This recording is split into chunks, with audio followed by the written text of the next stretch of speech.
அன்பு மகன்களே, பேரங்களே, பேத்திகளே, அரசாங்கம் அறிவிச்ச மாதிரி 4000 ரூபாய் எங்களுக்கு எப்போ கொடுக்க போறீங்கன்னு சொல்லி கேட்குறீங்க.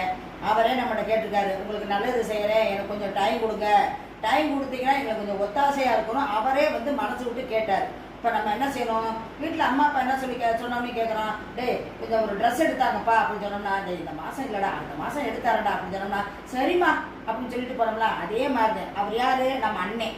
உங்களுக்கு அண்ணன், எனக்கு மகன். இப்படி நிறைய போஸ்டிங்கில் அவர் உட்காந்துருக்காரு. அவர் நல்லா செய்வார். அது வரைக்கும் என்னன்னு கேட்டோம்னா, நம்ம படித்த படிப்புக்கு தக்கன வேலை வர அந்த வேலை வந்தாத்தே போவே அப்படின்னு நீங்கள் நினைக்கக்கூடாது. வர எந்த வேலை கிடைச்சாலும் நான் என்னால் செய்ய முடியும் அப்படிங்கிற மாதிரி நீங்கள் வந்து மன உறுதியாக நிற்கணும். எங்கே பார்த்தாலும் வேலை வாய்ப்பு நிறைய கொட்டி கிடக்கு. பார்த்தோம்னா சினிமா தேட்டரில் இருக்குது, மார்க்கெட்டில் இருக்குது, சூப்பர் மார்க்கெட்டில் இருக்குது, ஏன்னா இன்னும் கேட்டோம்னா மால்களில் இருக்குது, பெட்ரோல் பங்கில் இருக்குது, எல்லா இடத்துலையுமே வேலை இருக்குது. 10,000 ரூபா குறைஞ்சி சம்பளம் எங்கேயுமே இல்லைன்னே சொல்கிறது கிடையாது.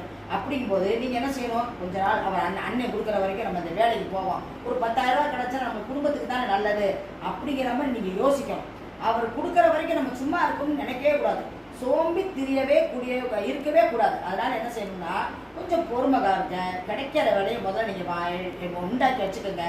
அதில் வர சம்பளத்தை கொண்டு வச்சுக்கிட்டிங்கன்னா உங்களுக்கும் பயனாகும், வீட்டுக்கும் பயனாகும். இப்படித்தான் நம்ம யோசிக்கணும். அவருக்கு தலைவருக்கு வந்து இடைஞ்சில்லாமத்தே நம்ம போகணும் அப்படிங்க நினச்சிங்கன்னா, டிவிகேவோட தொண்டர்களாக தான் நம்ம எல்லாருமே இருக்கோம். அவருக்கு நம்ம சப்போர்ட்டாக இருக்கணும். இப்போ நாங்கள் என்ன செய்யணுமா? நானும் வயசான பாட்டி தானே, நீ ஏன் சொல்லு.